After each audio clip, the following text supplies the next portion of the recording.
Hi everyone, this is May Park. Welcome to another video tutorial in my blog and YouTube channel. Today I'm going to show you how to create your own floral background using the Adore Your stem set from Altenew. Then I'll be sharing some coloring tutorial using Altenew's new artist markers. This video is part of Altenew November release blog hub celebrating the release of new artist markers. Make sure to check out my blog for more details and leave a comment on my blog hub post for a chance to win a $30 gift certificate to the Altenew online store. These are new markers from Altenew, Artist Markers Set B and C. Altenew Artist Markers are alcohol-based, allowing you to blend colors onto any stamped images. You can also easily pair them with Altenew crisp dye inks to take your coloring to the next level. The colors in these sets are designed to complement their existing ink colors, so you can take the guessing game out of the way when coloring. The markers each have a brush tip and a fine tip. They are also designed for easy gripping as they have slightly flattened edges which will not roll off your desk. You can find the color charts and swatches in the Altenew website. I'll add a link in my blog post, so make sure to check them out and download to organize your markers. Altenew's various range of floral stems are perfect for these markers, and here are some of my recommendations. Amazing New Stem Set, Adore Your Stem Set, Spring Days Stem Set, Smile More Stem Set, Be Strong Stem Set, and Hello Sunshine Stem Set. I'll be using the Adore You stem set in today's video, and I already tested out my card design. I'm going to do lots of masking and massive coloring. So let's get started.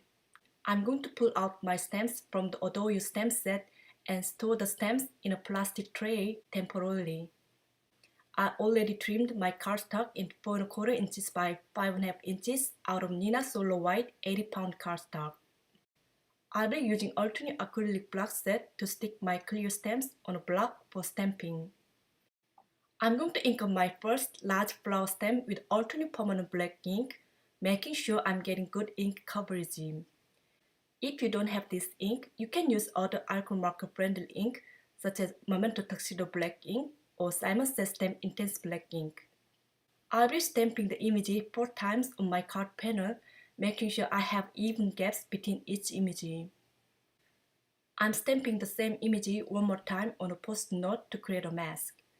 I'm going to cut out the image on the post-it note with my scissors. I recommend you to cut slightly inside of the stamping line. That way you can get more perfect stamping while masking the images. I'm cutting several post-it notes at once to save my time. I learned this tip from my amazing friend Jennifer McGuire's video. I'm going to layer my masks over the stamped images on my panel, covering the images completely using Tombow removable glue tape. If you have post-it notes with full adhesive on the back, you won't need a removable glue tape. Then I'll be stamping my second flower image twice over my mask, positioning the images partially onto the mask.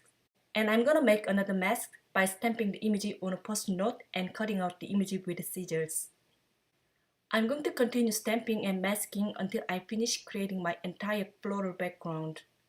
When you create a stamped background, it's important to balance the placement of your images. You need to decide which image you stamp first, because the image you stamp first will be appeared in the foreground and the second image will be partially behind the first image. I also love to start stamping with larger images first and fill in the gaps with smaller images later. And don't forget to have some gaps between the same images. That way you can balance your placement better. So this is the most fun part of the masking. I'm going to remove all of the mask to reveal my floral background.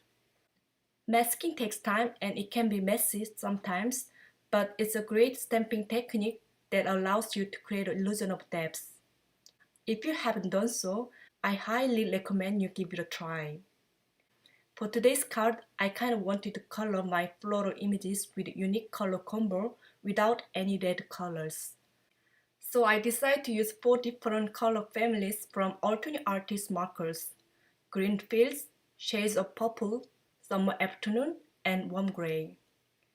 I'm going to apply my lightest color, which is C001 buttercream, and fill my first image entirely from edge to edge. This helps saturate the paper, which allows for easier blending and creates a vivid undertone. Then I'm taking my darker markers Y612 Caramel Toffee and Y823 Paperback and flicking the darker colors from the bottom of the petal out toward the edges.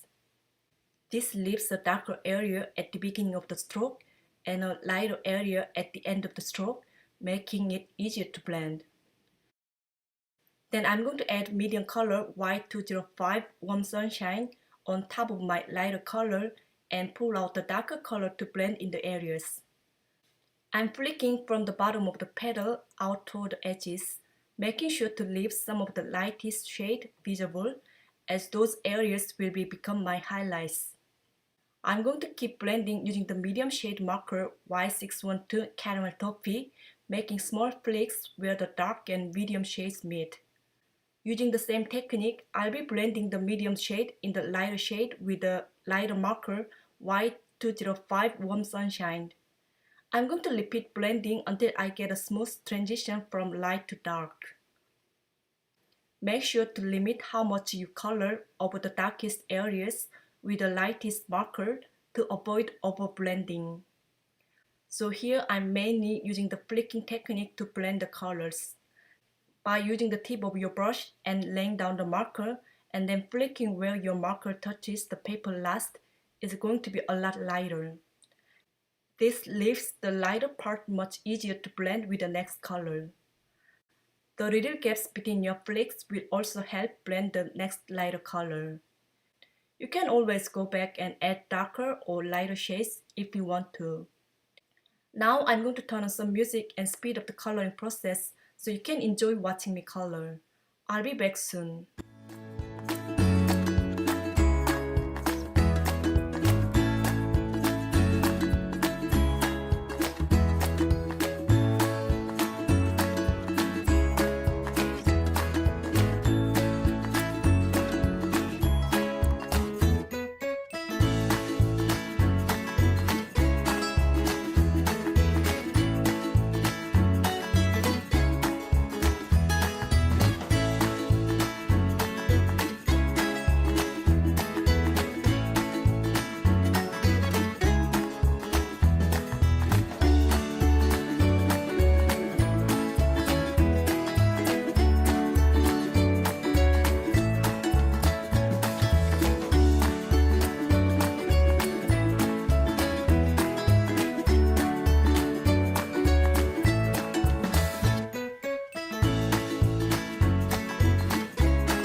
Once my coloring is done, I'm going to add some white dots on the center of each flower using a white gel pen to give some interest to my floral background.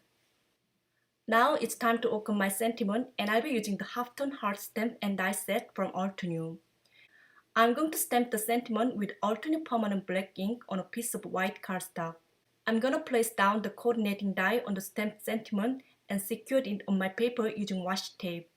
You don't have to tape it down, but it helps the die stay in place while die cutting. Then I'll be running it through my Spellbinder's Platinum die cut machine. I'm prepping a piece of black cardstock with Inka embossing magic powder bag. I'm stamping several sentiments from the half-tone heart stamp set with Altenew embossing ink onto the paper. I'm going to apply some Altenew pure white embossing powder and tap off the excess. I'm going to preheat my embossing gun for about 10 seconds until it reaches its maximum temperature. Then I heat set my sentiments until they completely melted. Next, I'm going to trim my sentiment into a thin banner using craft knife and ruler. Then I'm going to assemble my card. I'm mounting my colored panel on the A2 size white top folding card using Altenew glue tape. I'm finishing off my card by mounting the sentiment die cut and sentiment banner on the card front using black foam tape to give some dimension. I'm using my T-square ruler to place my sentiment banner in straight. I decided to add some message inside the card, so I pulled out a couple of sentiment stamps from Altenew Beautiful Inside stamp set. Have you ever had trouble finding the perfect sentiment? With simple and modern writing styles, these heartfelt sentiments are not only perfect for small greetings on your projects, but also great for quick messages inside your card. Then I'll be stamping the sentiment from the Crafty Friends stamp set on the back of my card as well. This is just another small personal touch to my handmade card. I'm also going to make a matching envelope by stamping the sentiment from the Crafty Friends stamp set using Altenew Honey Drizzle ink on a flap of my envelope. Do you dress up your envelope? If so, how do you decorate your envelope? Please leave a comment below. I'd love to hear from you. That's all for today. If you like my video, please give it a thumbs up and subscribe to my YouTube channel so you won't miss a new video from me. Thank you so much for watching. I'll see you next time with another video. Bye bye!